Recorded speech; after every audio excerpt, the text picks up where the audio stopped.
Assalamualaikum warahmatullahi wabarakatuh. Perkenalkan, nama saya Anita Delhima dengan NIM 1901530033. Di sini saya akan menjelaskan tentang model proses rekayasa perangkat lunak.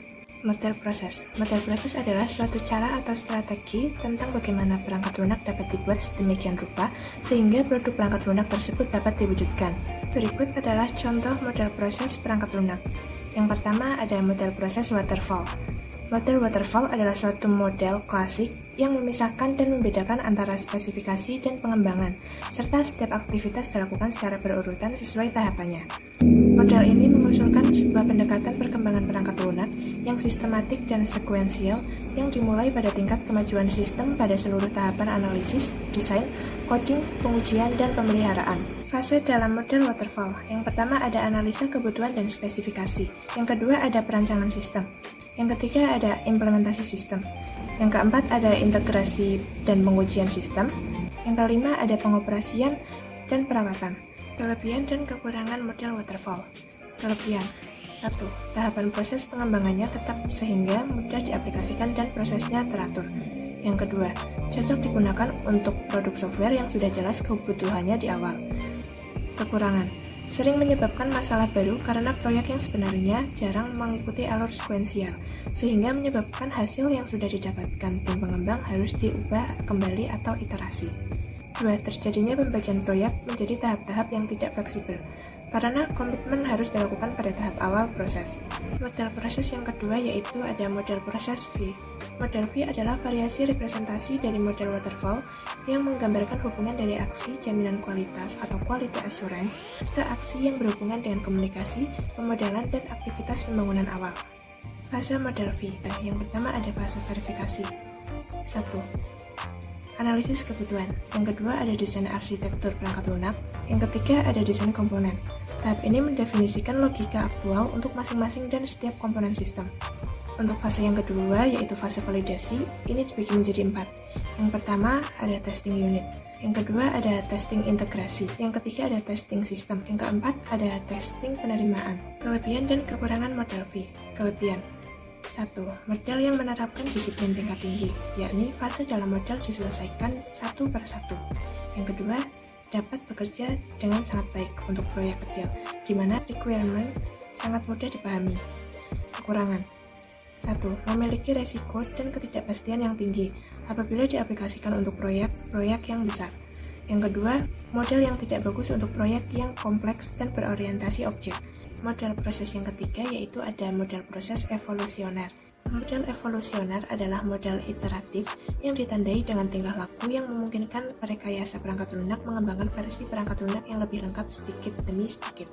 Model proses evolusioner dibagi menjadi 4. A. Model incremental. Model incremental adalah model yang membangun software secara meningkat atau increment berdasarkan kemampuan fungsional. Model ini berfokus pada penyampaian produk operasional dalam setiap pertambahannya. Kelebihan dan kekurangan model incremental. Kelebihan, user tidak perlu menunggu seluruh sistem dikirimkan, karena increment pertama mempunyai persyaratan kritis dan perangkat lunak segera dapat digunakan. Untuk kekurangannya, kemungkinan tiap bagian tidak dapat diintegrasikan. Yang B. Model spiral. Model spiral merupakan penggabungan dari model prototyping dan model waterfall yang berfokus pada penyajian atau presentasi kepada user dengan format input dan output, kemudian perangkat lunak akan dievaluasi. Kelebihan dan kelemahan model spiral. Kelebihan, pembangunan dan perubahan perangkat lunak yang terjadi dapat diselesaikan secara sistematis. Untuk kekurangannya, tidak cocok dan sulit diimplementasikan dalam proyek kecil. C. Model rakitan komputer.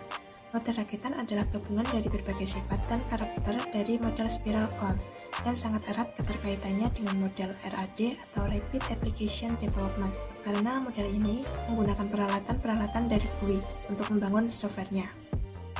Kelebihan dan kekurangan model rakitan komputer. Kelebihan, menggunakan program atau komponen yang sudah ada dan menyusunnya menjadi sebuah program yang lebih kompleks.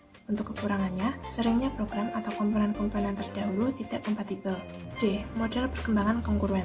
Model perkembangan kongruen adalah model yang dapat digambarkan secara skematik sebagai serial dari kegiatan teknis utama, tugas-tugas, dan hubungan antar bagian-bagian yang saling terkait, di mana aktivitas analisa seperti desain rancangan atau komunikasi pelanggan dapat diskemakan dengan cara yang sama.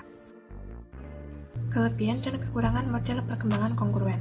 Kelebihannya, proses kongruen model ini berlaku untuk semua jenis pengembangan perangkat lunak dan dapat memberikan gambaran yang akurat tentang keadaan sekarang dari suatu proyek. Kekurangannya, stepnya sangat banyak, sehingga membutuhkan waktu lebih banyak. Model proses yang keempat adalah model RAD. Model RAD atau Rapid Application Development adalah model proses pengembangan perangkat lunak secara linear sekuensial yang menekankan pada siklus pengembangan yang sangat singkat atau pendek. Proses ini memungkinkan tim pengembangan menciptakan sistem fungsional yang utuh. Fase model RAD: 1. Business modeling. 2. Data modeling. Yang ketiga, ada proses modeling. Keempat, application generation. Yang kelima, testing atau turnover. Kelebihan dan kekurangan model RAD. Kelebihannya, lebih efektif dari pengembangan model waterfall atau sequential linear dalam menghasilkan sistem yang memenuhi kebutuhan langsung dari pelanggan. Untuk kekurangannya, RAD tidak cocok digunakan untuk sistem yang mempunyai risiko teknik yang tinggi. Model proses yang kelima atau yang terakhir adalah model proses RUP atau Rational Unified Process. Model RUP ini adalah proses pengembangan perangkat lunak berbasis UML atau Unified Modeling Language yang menggunakan use case driven dan pendekatan iteratif untuk siklus pengembangan perangkat lunak. Fase model RUP antara lain: 1. Inception. Yang kedua, ada elaboration atau pemerincian. Yang ketiga, ada construction. Yang keempat, ada transition. Kelebihan dan kekurangan model RUP. Kelebihannya, menyediakan petunjuk bagaimana menggunakan UML secara efektif dan mendukung proses pengulangan dalam pengembangan software. Untuk kekurangannya, yaitu hanya dapat digunakan pada pengembangan perangkat lunak yang berorientasi objek dengan berfokus pada UML. Demikian presentasi materi model proses rekayasa perangkat lunak yang dapat saya sampaikan. Mohon maaf apabila ada salah-salah kata. Wassalamualaikum warahmatullahi wabarakatuh.